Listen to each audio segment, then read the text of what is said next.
Hey there, it's Sunny D. I hope that you are having a blessed day today.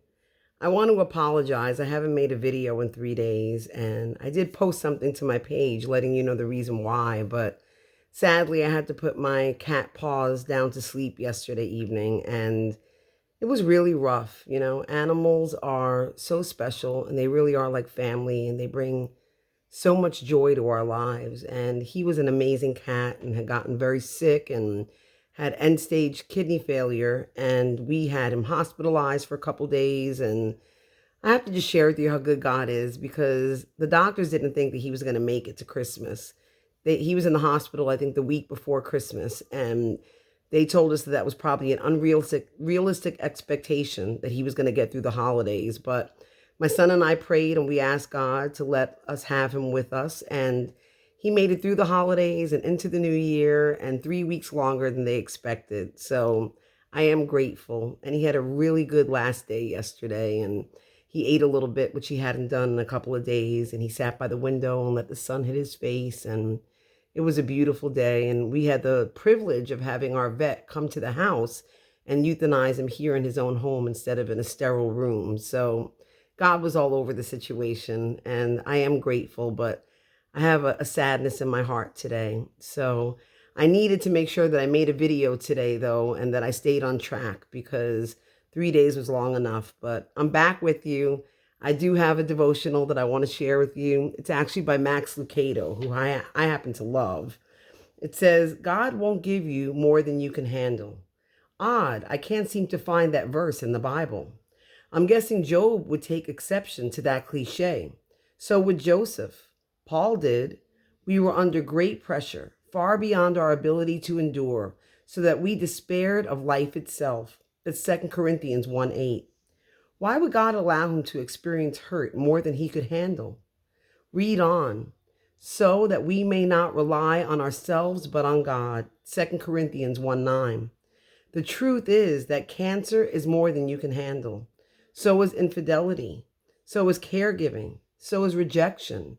So is death and loss and grief and prodigal children and 101 other life struggles. God doesn't expect you to handle it. He expects you to hand it over to him.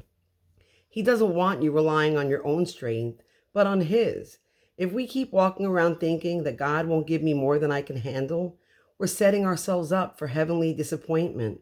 The good news is that he beckons for your burdens. Cast your cares upon me. 1 Peter 5:7. You will never know relief until you do. So for this hard place, we have Jesus.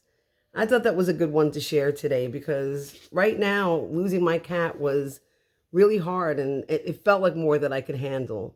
But I've just prayed and I've asked God to be my strength. And, that's the thing, is that when we become Christians, when we accept Jesus into our hearts and choose to follow him, it doesn't mean that life's going to be perfect. It doesn't mean that everything's going to be cake from there on out.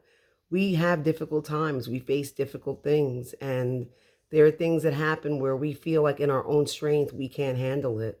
But God gives us his strength in those moments. And he also gives us friends and brothers and sisters in Christ. And I just have to share that, I made a post yesterday on Facebook about my heartache and about, Paul's going home to be with the Lord.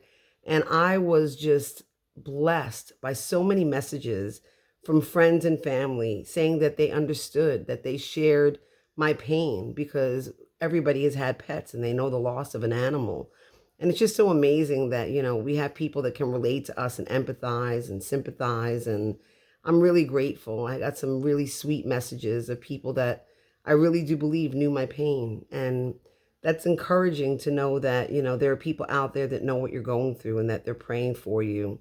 So God doesn't give us more than we can handle, but I should say he does give us more than we can handle, but we have him to turn to in those moments, and we have our fellow brothers and sisters in Christ. So I am grateful. I thank you so much for being patient with me. I did go and get myself a GoPro camera and a new laptop so that I can go on this new endeavor that I'm going to do. I am not computer savvy, so it may take me a couple of days to download an editing app and to learn how to do everything. But I'm I am going to get it up and running. I'm very excited about it. I'm asking God to bless it. So I did say that I was going to hopefully share one of my video podcasts this weekend. I don't know if that's a reality right now because I do need to learn how to work all of the equipment, but it will be coming soon. And I just thank you for your patience, and I ask for you to pray for me for this new endeavor that God has me on, and that it all works out and that people will be blessed because of it. So thanks so much. I hope you have a blessed day. And please don't forget, love God and love others.